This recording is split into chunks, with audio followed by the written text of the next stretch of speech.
BGB কিন্তু চলে গেছে অর্গের ভিতরে। বাচ্চা বাচ্চা ছেলেরা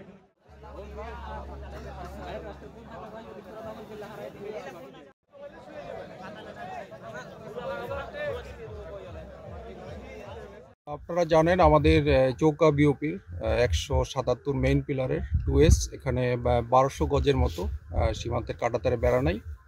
তো ভারতের অভ্যন্তরে আনুমানিক 100 গজ ভিতরে ভারতের বিএসএফ তারা কাঁটাতারে বেড়া করার জন্য গর্ত করছিল। তো আমরা ওরা গর্ত করা দেখে আমরা সাথে সাথে বিএসএফ বিজিবির পক্ষ থেকে তীব্র প্রতিবাদ জানাই।